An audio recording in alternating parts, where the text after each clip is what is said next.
이스라엘의 왕 여호아하스의 아들 요아스가 죽은 후에도 유다의 왕 요아스의 아들 아마샤가 15년간을 생존하였더라.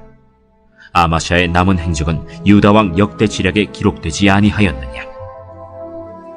예루살렘에서 무리가 그를 반역한 고로 그가 라기스로 도망하였더니 반역한 무리가 사람을 라기스로 따라보내 그를 거기서 죽이게 하고 그 시체를 말에 실어다가 예루살렘에서 그의 조상들과 함께 다윗 성에 장사하니라. 유다 온 백성이 아사랴를 그의 아버지 아마샤를 대신하여 왕으로 삼으니 그때 그의 나이가 16세라. 아마샤가 그의 조상들과 함께 잔 후에 아사랴가 엘랏을 건축하여 유다에 복귀시켰더라. 유다의 왕 요아스의 아들 아마샤 제15년에 이스라엘의 왕 요아스의 아들 여로보암이 사마리아에서 왕이 되어 41년간 다스렸으며 여호와 보시기에 악을 행하여 이스라엘에게 범죄하게 한 느밧의 아들 여로보암의 모든 죄에서 떠나지 아니하였더라. 이스라엘의 하나님 여호와께서 그의 종 가드헤벨 아미떼의 아들 선지자 요나를 통하여 하신 말씀과 같이 여로보암이 이스라엘 영토를 회복하되 하맛 어귀에서부터 아라바 바다까지 하였으니 이는 여호와께서 이스라엘의 고난이 심하여 매인자도 없고 노인자도 없고 이스라엘을 도울 자도 없음을 보셨고 여호와께서 또 이스라엘의 이름을 천하에서 없이 하겠다고도 아니하셨으므로 요아스의 아들 여로보암의 손으로 구원하심이었더라. 여로보암의 남은 사적과 모든 행한 일과 싸운 업적과 다메셋을 회복한 일과 이전에 유다에 속하였던 하맛을 이스라엘에 돌린 일은 이스라엘 왕 역대 지략에 기록되지 아니하였느냐. 여로보암이 그의 조상 이스라엘 왕들과 함께 자고 그의 아들 스가랴가 대신하여 왕이 되니라. 오늘 본문의 시작은 아마샤의 이야기로 시작합니다. 유다의 왕 요아스의 아들 아마샤는 이스라엘과 베스메스 전투에서 패하게 되면서 포로로 잡혀갔었습니다. 전쟁에서 패한 유다는 예루살렘 성벽이 헐리고 많은 백성이 포로로 잡혀가는 참담한 일을 겪게 됩니다. 이 일 때문에 예루살렘과 유다 사람들의 아마샤에 대한 시선이 곱지 않았을 것입니다. 이스라엘의 포로로 잡혀간 아마샤가 언제 예루살렘으로 돌아왔는지 알 수는 없지만 왕으로서 나라를 다스릴 수는 없었을 것입니다. 그래서 그의 아들 아샤라가 16세에 유다 왕위에 오르게 됩니다. 16세의 왕이 되었으니 주도적으로 왕권을 행사하기는 어려웠을 것이고 배후에 누군가가 영향력을 행사했을 것입니다. 아사랴를 내세워서 실권을 장악한 세력이 등장한 것입니다. 이스라엘에서 돌아온 아마샤 왕도 물론 왕권을 되찾으려고 노력했을 것입니다. 그러나 실권을 장악한 세력들은 아마샤를 왕으로 인정하려 하지 않았고 오히려 제거하려 했습니다. 그래서 아마샤 왕이 라기스로 도망가게 됩니다. 결국 그들이 라기스까지 추적해서 아마샤 왕을 죽이고 예루살렘에서 장사를 지내게 됩니다. 이 과정을 살펴보면 아마샤 왕을 추격해서 죽인 사람들이 은밀하게 행동한 것이 아니라 공공연하게 행동했음을 알 수 있습니다. 오히려 아마샤가 범죄자처럼 도망하는 모습으로 나타납니다. 또한 아마샤의 시체를 말에 실어 운반했다는 것에서 아마샤를 왕으로 대우하지 않았다는 것을 알 수 있습니다. 이런 상황에서 왕위에 오른 아샤라는 그래도 많은 업적을 남깁니다. 21절과 22절은 그 중에 홍해의 항구 도시인 엘랏을 건축한 일에 대해서 말하고 있습니다. 엘랏을 건축했다는 말은 엘랏까지 이어진 육상 교통로를 차지하고 있던 에돔에 대한 지배권을 소유하고 있었다는 것을 의미하는 것이고 엘랏을 통해서 해상 무역이 가능했다라는 것을 말하기도 합니다. 이어지는 23절과 24절은 이스라엘의 여로보암 2세에 대한 이야기가 나옵니다. 예후 왕조 가운데 가장 강성했던 시기는 이 여로보암 2세가 통치했던 때입니다.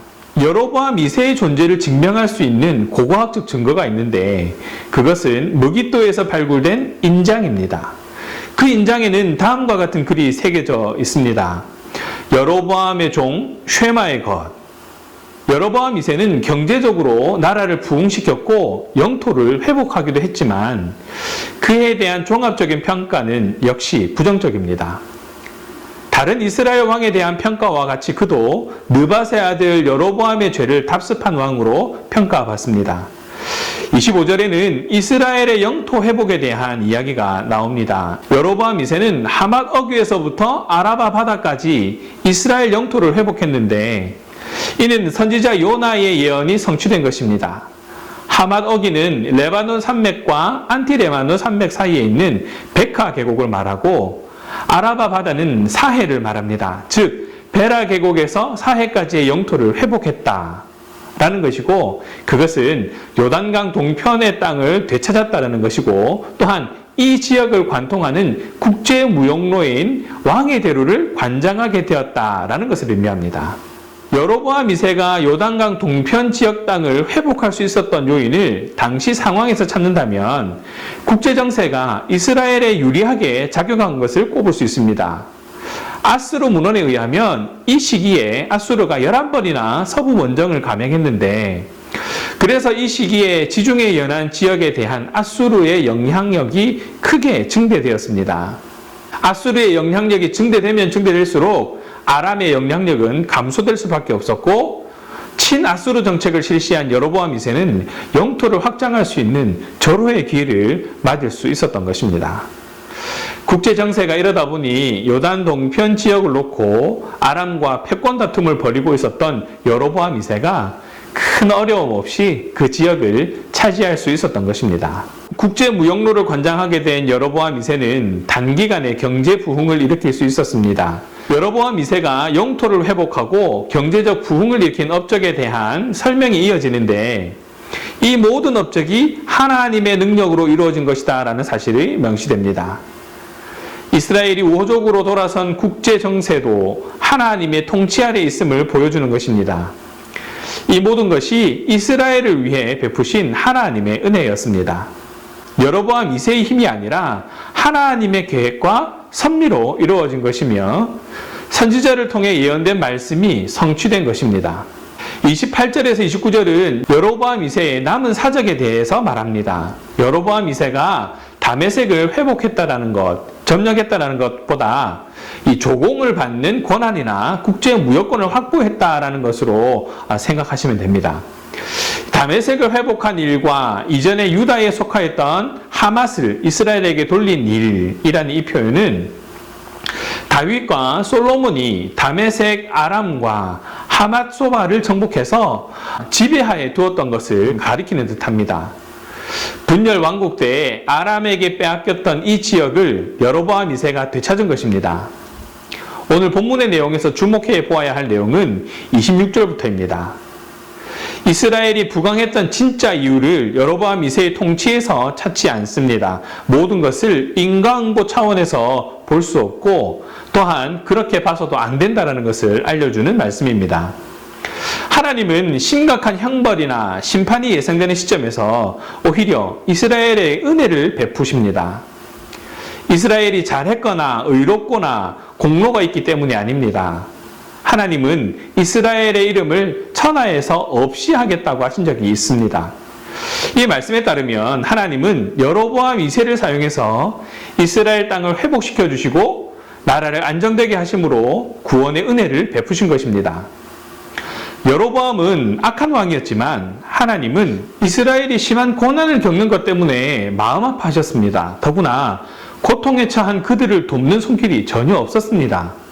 이것은 아버지 하나님의 긍휼을 일으켰습니다. 우리의 구원이 바로 이러합니다. 하나님은 우리가 고통받을 때 우리를 그냥 두시는 분이 아니십니다. 여러 방법을 통해 우리를 살피시고 고통 가운데서 구원해 주십니다. 때로는 전혀 예상하지 못한 방법을 통해서 은혜를 베푸시기도 하십니다. 하나님은 이스라엘 백성이 당하는 고통을 보시고 비록 악한 왕이지만 여로보암 2세의 강력한 통치권을 사용하셔서 그들에게 안정과 쉼을 주셨습니다. 하나님은 우리를 결코 떠나지 않으시는 분입니다. 이스라엘에게도 은혜를 베푸신 하나님은 우리에게도 찾아오셔서 우리의 고통을 보시며 때가 되면 구원해 주십니다. 우리가 전혀 사랑스럽지 못한 밉상 죄인일 때 그리스도께서 우리를 위해 죽으시고 그것이 우리를 향한 하나님의 사랑 때문에 그 모든 것을 감당하셨습니다. 이 사실을 알고 살아야 합니다. 이것을 잊지 말고 다른 사람들을 대해야 합니다. 말씀을 정리합니다. 유다 왕 아샤라 즉 우시야는 홍해의 항구 도시인 엘랏을 건축하고 홍해까지 이르는 국제 무역로를 관장했습니다.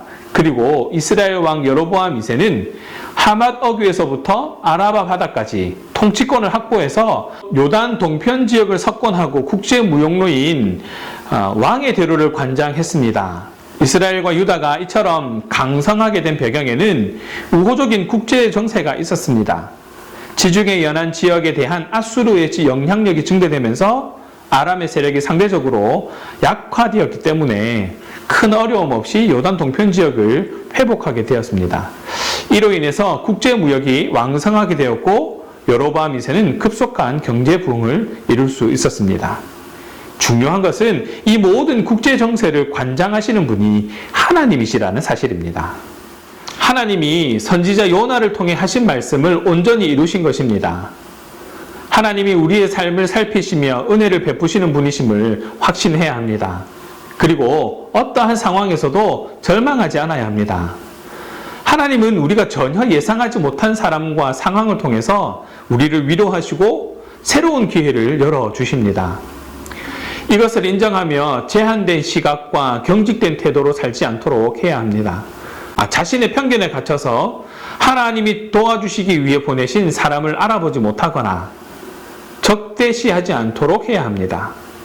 하나님이 우리를 돕고자 여러 상황을 여실 때에 그것을 바르게 판단하고 적극적으로 활용할 줄 아는 그런 영적 민감성이 우리에게 필요합니다. 하나님의 보살피심을 늘 경험하는 저와 여러분 되시기를 주님의 이름으로 축원합니다. 기도하겠습니다.